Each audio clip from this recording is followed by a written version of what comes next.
শীত এবং গরমের আবহাওয়ায় প্রায় সব ঋতুতেই আলোচনায় থাকে চুয়াডাঙ্গা। কারণ শীতে হাড় কাঁপানোর ঠান্ডা আর গরমে প্রচণ্ড উত্তাপে জ্বলে এই জেলা। গরমে হাঁসফাঁস আর শীতে কাঁপাকাঁপি। আবহাওয়ার এমন বিরূপ প্রভাবে জনস্বাস্থ্য এবং কৃষির পাশাপাশি ঝুঁকিতে রয়েছে মানুষ। শুধু তাই নয়, জলবায়ু পরিবর্তনের সাথে প্রাকৃতিক ভারসাম্য হারানোর বিষয়টি ভয়াবহ হতে পারে আগামীতে। সেই সতর্কবার্তা দিলেন জলবায়ু বিশেষজ্ঞরা। শীত আসলেই তাপমাত্রার পারদ যেমন হু হু করে নিচে নামে, তেমনি গরমে পুরোপুরি ঊর্ধ্বমুখী। অন্যান্য জেলায় তাপমাত্রা কমা বাড়ায় রকমফের থাকলেও সর্বনিম্ন ও সর্বোচ্চ তাপমাত্রা রেকর্ডে একেবারে ভিন্ন পরিস্থিতি চুয়াডাঙ্গায়। ফলে তীব্র শীত ও দুঃসহ গরম দুটোরই অনুভূতি এখানে বেশি।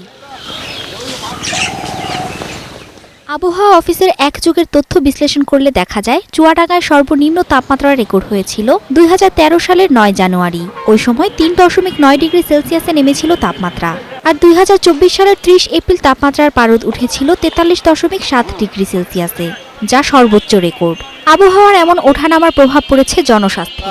গরমের সময় বাইরে বের হওয়ার সময় মনে হয় যে মাথার উপরে এক টুকরো বরফ নিয়ে বাইরে হতে পারলে আমাদের জন্য সবচেয়ে ভালো হয়। শীতের সময় এই যে বরফের মতো অবস্থা, গরমের সময় তো ব্যাপক গরম, মানে এই দুই মিলে আমাদের একটা নাজেহাল অবস্থা।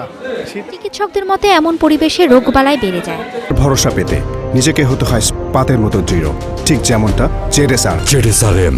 22 থেকে 26 এর মধ্যে সাধারণত আমাদের যে সকল স্বাভাবিক শারীরিক প্রক্রিয়া সেটা স্বাভাবিকভাবে চলতে পারে। এর উপরে এবং নিচে গেলেই আমাদের হিটস্ট্রোক এবং এর নিচে গেলে নিউমোনিয়া এবং ডায়রিয়া, কিছু কিছু ক্ষেত্রে ইনফ্লুয়েঞ্জার প্রভাব ব্যাপকভাবে পড়ে। প্রাকৃতিক এমন বিপর্যয়ে ব্যাহত হয় কৃষিজ উৎপাদন, কমে যায় ফলন। অতিরিক্ত শীত গরমের জন্য আমাদের ফসল ভালো হয় না। এই দুইটো মৌসুমে আমাদের ফসলে অনেকটা দুর্বলতা হয়ে যায়, মানে ফসল খুব একটা ফলনশীল হয় না। যেই টেম্পারেচারে একটি ফসল বা একটি প্লান্ট সর্বোচ্চ পারফর্ম করতে পারবে এরকম টেম্পারেচার আছে, তো সেক্ষেত্রে যখন এটা অতি লোয়েস্ট হয়ে যায় বা অতি হাইয়েস্ট টেম্পারেচার হয়ে যায়, তখন অবশ্যই তার শারীরবৃত্তীয় প্রক্রিয়ায় এটা একটা প্রভাব ফেলে। আবহাওয়ার এমন পরিস্থিতির জন্য প্রাকৃতিক ও ভৌগোলিক কারণকে দায়ী করেছেন বিশেষজ্ঞরা।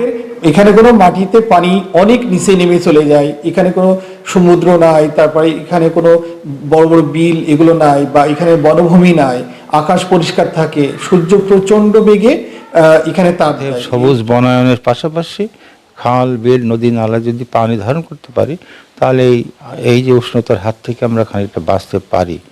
প্রকৃতির ভারসাম্য রক্ষায় কার্যকর পদক্ষেপ না নিলে আগামীর দিনগুলো ভয়াবহ হতে চলেছে, সেই সতর্কবার্তা জারি রেখেছেন জলবায়ু বিশেষজ্ঞরা।